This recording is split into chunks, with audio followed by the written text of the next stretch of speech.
नमस्कार सर्वांना, श्री स्वामी समर्थ. कसे आहात? सगळ्यांना आजचा दिवस आनंदाचा आणि आरोग्यदायी जावोत हीच स्वामींचरणी प्रार्थना. आज आहे ना 32 साईजचं कटोरी ब्लाऊज कसं कटिंग करायचं ते सांगते मी. तर सगळ्यात पहिले मी ब्लाऊजची उंची टाकून घेते. उंची टाकली किती घ्यायची? 13 असेल तर 14, 14 असेल तर 15, म्हणजे 1 इंच उंची जास्त घ्यायची. आणि त्यानंतर कमर घेराचं मार्जिन टाकायचं खालच्या साईडला, छाती कमरचा चौथा भाग. तर मी याला आता यांचं कमर घेर आहे 29.5, तर मी यांना टाकलं आहे 10.5 टाकलेले आहे खाली कमर घेराचं माप. आणि बॉक्स बनवून घेतला आणि त्यानंतर मी 1.5चा आकार देऊन घेतला. आणि हे जे 32चं पॅटर्न टाकते ना, तर 32च्या पॅटर्नला 5.25चं शोल्डर टाकते आणि त्यातून मी 2.25ची गळा रुंदी कट करते. आणि मग आपलं शोल्डर उतरत नाही आणि एकदम व्यवस्थित येतं ब्लाऊज. आणि जो साईड पीस कटोरी भाग असतो ना, तर तो मी कटिंग केलेला असतो, पॅटर्न काढलेला असतं ना, तर त्यावरच मी तसं कटिंग करते, आखून घेते. आणि फेस टू फेस आखायचं. आपण काय करतो, खडूनी मार्जिंग करताना पण त्या पॅटर्नच्या बाहेरून घेतो आणि कटिंग करताना अजून जास्त बाहेरून घेतो, किंवा खडू आतमध्ये सोडून खडूचा पार्ट जो पॉईंट केलेले असतात ना, तर ते आपण आतमध्ये राहता आणि परत बाहेरून कातर लावतो. मग अशा याने काय होतं माहिती का, आपल्या पॅटर्नचा पूर्ण आकार चेंज होतो. आणि आपण जो ब्लाऊज शिवताना मग जे छोटे छोटे असे फुगा येणं, इथं काही प्रॉब्लेम होणं ब्लाऊजसाठी, तर ह्याच गोष्टी मेन कारण असतात. तर जसं की आपलं जसं पॅटर्न आहे ना, त्याच पद्धतीने परफेक्ट, म्हणजे कमी नाही आणि जास्त पण नाही, अशा पद्धतीने आपण जर पॅटर्न अस्तर जर कटिंग केलं ना, तर ब्लाऊजला कुठेही घोळ होत नाही आणि व्यवस्थित येतं. आणि शिवायला पण एकदम मागे पुढे कुठेही काही होत नाही. तर ब्लाऊज कटिंग करताना सगळ्यात पहिले अस्तर जे असतं ना आपलं, तर अस्तरवर एकदम परफेक्ट तंतोतंत जे आपल्याला ज्या मापाचं पॅटर्न टाकायचं आहे ना, ते एकदम तंतोतंत टाकायचं असतं. मग जेणेकरून कसं होतं, मग आपल्याला जे ब्लाऊज पीस कट करायचा असतो ना, तर तो आपण अर्धा इंच बाहेरून कट करू शकतो. अशा पद्धतीने आपण कटिंग करायची. कारण की काय होतं, आपलं फेस टू फेस जर कट केलं तर आपल्याला कपडा इकडे तिकडे सरकणं आणि काही कमी जास्त होणं असे प्रकार होतात. काही काठ असतात, काही बिना काठाचे असतात, काही ब्लाऊज सटकाळे असतात. तर त्यामुळे आपण काय करायचं, आधी पहिले अस्तरच मापात कटिंग करून घ्यायचं. अस्तर मापात कटिंग राहिलं की मग ब्लाऊज पीस कटिंग करायला पण सोपं जातं आणि अस्तर जोडायला पण जास्त काही अवघड जात नाही. थोडे इकडे तिकडे जरी सरकला ना हा पार्ट, तरी काही प्रॉब्लेम येत नाही. पण फेस टू फेस जर कट केलं तर थोडं तुम्हाला अस्तर जोडायला पण प्रॉब्लेम येऊ शकतो. ज्यांना कोणाला म्हणजे ह्या गोष्टींची सवय आहे, समजा जास्त ब्लाऊज शिवले जातात, तर आता माझं पण तसंच आहे, मी फेस टू फेस कटिंग करते. कारण की कटिंग करायचं अस्तर आणि ब्लाऊज पीस जोडल्यानंतर आहे ना, कटिंग करायला त्याच्यातच 2-5 मिनटं तरी निघून जातात. मग मी फेस टू फेस कटिंग करते. मग जास्त कटिंगची असं थोडं फारच कट करावं लागतं. आणि ब्लाऊज पीस कटिंग करताना काय करते, पूर्ण धागे दोरे कसं आपण जी ब्लाऊज पीसवर चिठ्ठी टाकलेली ना, ती बघून घेते. ब्लाऊज कसा शिवायचा, 3/4 आहे का, कटोरी आहे का, प्रिन्स कट आहे का, 4 टक्स आहे, असं जेव्हा जे कस्टमर येतं ना, तेव्हाच ते कस्टमरचं ब्लाऊज कसं शिवायचं त्याचं चिठ्ठी करून त्यावर स्टिकर मारून ठेवते मी. म्हणजे आता एवढं जे कस्टमर असतात ना, मग एवढं काही लक्षात राहत नाही. आणि मग कसं असं कस्टमरला जसे हवे असे तसे ब्लाऊज आपल्याकडनं होत नाही जर विसर पडला तर. मग मी त्यावर चिठ्ठीवर येणं सर्व लिहून ठेवते कसं शिवायचं काय. आणि ब्लाऊज आधीच अस्तर आणि ब्लाऊज पीस काढलं की पहिले ब्लाऊजवर बघून घ्यायचं कसं ब्लाऊज शिवायचं आहे. मग त्या पद्धतीने कटिंग करते. मग कसं कस्टमर पण नाराज होत नाही. आणि माझ्याकडनं पण असं बऱ्याचशा वेळेस झालेले सुरुवातीला लक्षात राहायचं नाही. आणि मग कस्टमर म्हणायचं, ताई 3/4 सांगितलं होतं का, ताई प्रिन्स कट सांगितलं होतं, बघायचं आणि कटिंग करायचं, असं व्हायचं सुरुवातीलाच. पण आता सवय होऊन गेली आहे. आता प्रत्येक कस्टमरचं माप बघते आणि कसं शिवायचं काय शिवायचं ते बघून घेते. त्यानंतर ब्लाऊज कटिंग करते. ब्लाऊज कटिंग करतानाची वेळ आहे ना माझी संध्याकाळची असते. मी जास्तीत जास्त ब्लाऊज कटिंग म्हणजे संध्याकाळचेच करते. संध्याकाळी ब्लाऊज कटिंग केले की सकाळी शेण आपलं कितीही, म्हणजे आता प्रत्येक लेडीजला घरात भरपूर कामं असतात. एवढे कामं आवरेपर्यंत भरपूर टाईम होतो आणि दुकानात आल्यानंतर मग कंटाळा येत नाही. मग त्यामुळे ना ब्लाऊज कटिंग असले की मग आपण लेट जरी झाला, 11ला गेलो 12ला गेलो दुकानात, तरी आपल्याला काम डायरेक्ट ब्लाऊज शिवायला हातात घेता येतं. आणि जो आपला फ्रेश मूड असतो सकाळीच त्याच्यातच त्या फ्रेश मूडमध्येच आपले छान असे 2-4 ब्लाऊज असे 3-4 वाजेपर्यंत तर सहजच शिवून होतात.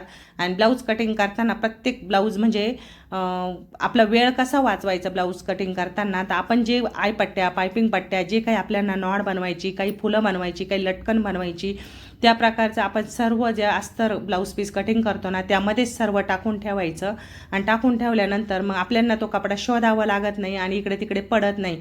कारण रात्रीची जर कटिंग केली तर सकाळीच आलं की दुकान उघडलं की एवढा सारा पसारा असतो आणि पसारा असतो मग तर आपल्या काही लक्षात राहत नाही आपल्याकडनं कोणता कपडा काढायचा होता की नाही. आपण सरळ सगळ्या चिंध्या त्याच्यात भरून आणि टाकल्या जातात आणि मग परत ब्लाऊज शिवताना परत कपडा लागतोय कमी येतोय मग हे प्रकार होतात आणि त्यातच 5-10 मिनटं सहजच आपला वेळ निघून जातो. मग त्याने पण आपला ब्लाऊज शिवायला मग कंटाळा येतो.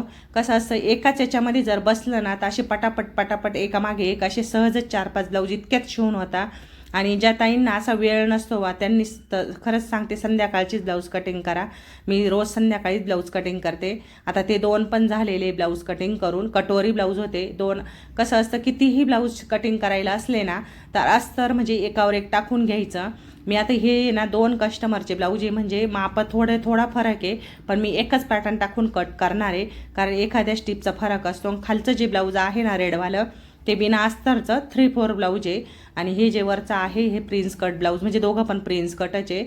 आणि आता हे दोघं पण एकावर एक कटिंग करून घेते म्हणजे याच्यावर आहे ना आपल्यांना अस्तरवर आपल्यांना थोडं कमी जास्त पण करता येतं आणि शिवताना पण मग ब्लाऊज पीस वेगवेगळे करून टाकायचे.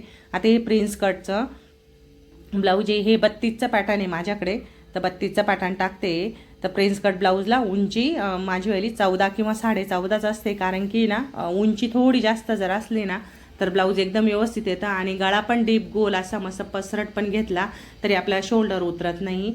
तर अशा प्रकारे मी कटिंग करते. कटिंग करताना पण आहे ना जे आपले ब्लाऊजचा गळा असतो काय आईपट्ट्या पायपिंग पट्ट्या सर्व त्यामध्ये ठेवायच्या आणि मग आपल्याला ब्लाऊज शिवण्याच्या वेळेस आपल्याला काही गडबड पण होत नाही आणि काहीच नाही. कटोरी ब्लाऊजपेक्षा प्रिन्स कट ब्लाऊज शिवण्यासाठी एकदम सोपं असतं कारण की शिवायला पण आता माझ्याकडे ज्या ताई क्लास करतात ना तर त्यांना म्हणजे आधी जोपर्यंत कटोरी ब्लाऊज शिवत होत्या ना तोपर्यंत त्या बोलायची की हो काही नाही सोपं आहे. प्रत्येक पार्ट म्हणजे टाकून आणि आखून देत राहते मी ब्लाऊजचा मग तेव्हा त्या परफेक्ट जोडतात. आणि मग आता नंतर ज्यावेळेस प्रिन्स कट ब्लाऊज कटिंगला आले आणि शिवायला घेतले त्यावेळेस म्हणता नाही ताई आता आहे ना कटोरी ब्लाऊज सोपे नाही आहे आपले प्रिन्स कट ब्लाऊज सोपे हे. म्हटलं तुम्हाला अजून पुढे कॉलरचे ब्लाऊज आले का ते पण अजून तुम्हाला जास्त सोपे होईल असं असतं. म्हणजे एकदा कटोरी ब्लाऊज जर पॅटर्न जर व्यवस्थित जर काढलं ना तर एकदम व्यवस्थित येतं. आणि कसं असतं क्लासच्या मुलींना पण असं आपल्या भाषेत सोप्या भाषेत जर समजावून सांगितलं ना तर पटकन कळतं आणि जर असं गोल घुमून फिरून जर सांगितलं तर ते ब्लाऊजचं मी म्हणते 15 दिवस जातील तर ते पॅटर्नच काढत राहतील. आणि ब्लाऊजचे ज्या काही बारीक बारीक गोष्टी असतात ना टक्स टाकणं ब्लाऊज कटिंग करणं अस्तर कटिंग करणं कसं कटिंग करायचं अस्तर कसं ठेवायचे प्रत्येक गोष्टी मी पूर्ण बारीक बारीक सांगते. म्हणजे असं कुठंही नाही का बा क्लासला आल्या आणि यांना आपल्या ज्या काही आहे बारीक आपण जसं ब्लाऊज शिवतो ना ते सांगायचं नाही असं कुठलंही काही नाही. मी जसं ब्लाऊज शिवते तसंच त्यांना ब्लाऊज शिवायला सांगते आणि त्याच पद्धतीने ते शिवतात. तर आत्तापर्यंत म्हणजे जेवढ्या मुलींनी क्लास केले ना ती एक पण मुलगी असं नाही की तिला ब्लाऊज शिवता येत नाही. प्रत्येक जण ब्लाऊज शिकली आहे आणि प्रत्येकीला ब्लाऊज स्वतःचे तरी स्वतः शिवायला यायला लागले. आणि अजून वरून फोन करून पण सांगतात ताई ब्लाऊज खूप छान बसला फिटिंग पण खूप छान बसती.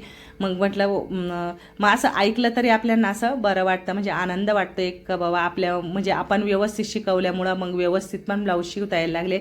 आणि आता बऱ्याचशा जणी अशा आहे की बाहेर क्लास लावूनसुद्धा आपल्याकडे डबल क्लासला आलेले आहे. पण कसं असतं माहिती आहे का मैत्रिणीनं ब्लाऊजचा क्लास करताना नाही ना एखाद्या ठिकाणी अशा ठिकाणी करा की जिथं विश्वास सगळ्या काही गोष्टी आपल्याला सांगितल्या जातील आणि आपल्याला ब्लाऊज शिवायची गॅरंटी पण भेटली पाहिजे अशा ठिकाणी क्लास करा. कारण की कोर्स करताना आपल्याकडनं एकदाच होतो ती एवढा वेळ काढून आपण ते ब्लाऊज शिवण्यासाठी ब्लाऊज शिकण्यासाठी येतो ना तर त्याच जर वेळेत जर आपल्याला व्यवस्थित जर माहिती नाही भेटली तर त्या क्लासचा उपयोगच काय असं तरी मला वाटतं. तर कसं असतं मग आपल्याला जर वेळ असेल तर क्लास घ्यायचा नसेल वेळ तर नाही सरळ नाही म्हणून सांगायचं. पण जर येणार असल्या ना क्लासला तर त्यांना पूर्ण परफेक्ट जी वेळ आहे ना भलेही तुम्ही महिनाभर न शिकवता 2 महिने शिकवा पण एकदम व्यवस्थित जेणेकरून त्यांना आयुष्यभर आपलं नाव घेणं असतं. आणि कोणी पण विचारतं मग तुम्ही क्लास कुठं केले ब्लाऊज कुठं शिकल्या तर म्हणजे मी जेवढ्या मुलींना क्लासमध्ये म्हणजे जेवढ्या मुलींनी क्लास केले ना तर बऱ्याचशा जणींनी कोणी दुकान टाकलं कोणी लग्न होऊन स्वतःची ब्लाऊज प्रत्येक जण शिवायला लागून गेले. म्हणजे असं कोणीच नाही आहे आणि का ब्लाऊज येत नाही असं नाही. आमच्या गावात आहे ना इथं भरपूर खूप सारे दुकानं आहे, पण एवढ्या दुकानांमध्ये आहे ना म्हणजे आपल्या इथं क्लाससाठी ना बरीचशी अशी गर्दी असते आणि एक विश्वास असतो की सगळ्यांना माहिती आहे की इथं जर ब्लाऊज शिकण्यासाठी जर आलं तर कोणीच असं म्हणजे येत नाही असा हा विषयच नाही. मी माझ्यावरून सांगते, कारण क्लास करायला वेळ भेटत नाही, एवढी धावपळ करून घरातलं सगळं आवरून आणि आपल्याला ब्लाऊज शिकायचे असतात आणि त्याच जर वेळेत जर आपल्याला जर व्यवस्थित ब्लाऊज नाही आले तर आपल्याला किती वाईट वाटतं की एवढे पैसे देऊन एवढा वेळ खर्च करून आपण एवढा वेळ काढून आपण जाऊन बसतो आणि मग त्याच्यात ब्लाऊज पण आले पाहिजे.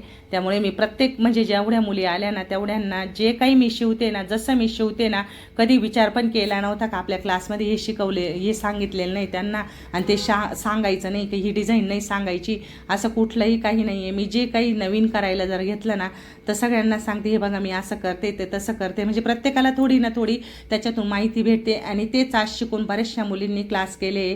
तर हे जे ब्लाऊज आहे ना, हे बोटनेक ब्लाऊज शिवलं आहे मी, हे दाखवते मी तुम्हाला. 3/4 ब्लाऊज आहे. हे एक अर्जंट ब्लाऊज आलेलं होतं शिवायला. बॉटल ग्रीन कलरची साडी होती बघा, मी मागच्या व्हिडिओमध्ये तुम्हाला दाखवली होती, त्यावरचं हे कॉन्ट्रास्टमध्ये हे ब्लाऊज आहे. तर ह्या दीदीनी मला बोटनेक ब्लाऊज शिवायला सांगितलं होतं. इतकं छान आलं आहे बोटनेक ब्लाऊज, म्हणजे ब्लाऊज शिवतानाच त्याची फिनिशिंग, त्याचा लूक असं ब्लाऊज शिवल्यानंतर अंगात घातल्यानंतर लगेच कळतो. तर अर्ध्या तासातच मी हे ब्लाऊज शिवलं आहे, कारण की तिला अर्जंट पाहिजे होतं. व्हिडिओ काढून ठेवला मागच्या वेळेस, पण मागच्या याच्या व्हिडिओमध्ये नाही टाकला हा व्हिडिओ. म्हटलं आत्ता दाखवू, म्हटलं कशा प्रकारचं ब्लाऊज शिवलं आहे. बॅक साईड असा छोटासा गळा घेतला आहे आणि वरती बटरफ्लाय आणि खाली छोटे छोटे अशा 2 नॉट टाकलेले आहे. बॅकहुक पण छान वाटतं. तर चला, व्हिडिओ आवडला असल्यास व्हिडिओला लाईक करा, शेअर करा आणि अशाच नवनवीन व्हिडिओसाठी, नवनवीन माहितीसाठी आपल्या चॅनलला सबस्क्राईब करा. चला भेटूया नवीन व्हिडिओमध्ये. तोपर्यंत सर्वांना श्री स्वामी समर्थ.